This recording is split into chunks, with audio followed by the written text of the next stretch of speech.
At its core, Mafia 2 is a third-person action crime game. It has all the exciting car chases, all the gunfights and all the melee combat that you'd expect from a game like this. Our target kind of experience was very much things like Goodfellas, Godfather, very kind of adult movies with very serious themes. And for that to happen, we needed the game world to be realistic.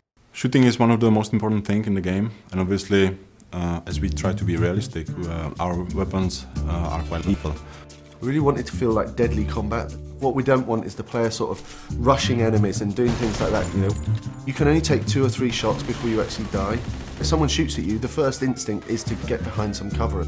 It really feeds into that intense feeling that we really want from the gun combat experience.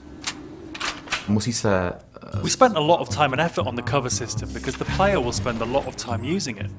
But you have to be careful because the cover can often be easily destroyed. So if you're hiding behind a fence and it starts to disintegrate, it's time to move elsewhere.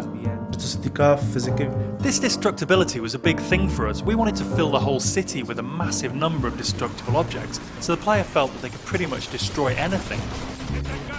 The player can use a wide range of weapons, from pistols to submachine guns. Of course, we had to include the classic Tommy gun that everyone knows from the Mafia movies.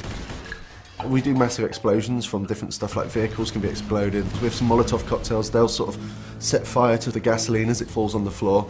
And all these different things are things that you'd sort of expect from the 40s and 50s weaponry.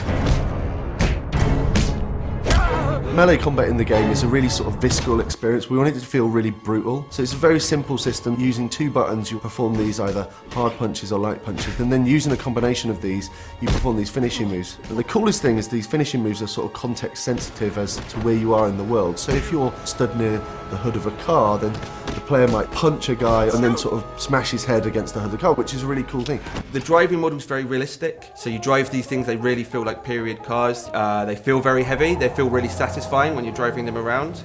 Once you get familiar with the controls, there's a real skill to doing the handbrake turns, the donuts and the skids in the street. The inspiration for these has been the cars and the car chases that you see in gangster movies. So if you visualise a gangster movie chase, you know, the cars screeching around the corner with the smoke coming off the tyres, guys shooting out of the windows with Tommy guns, this is very much one of the key goals for the driving experience.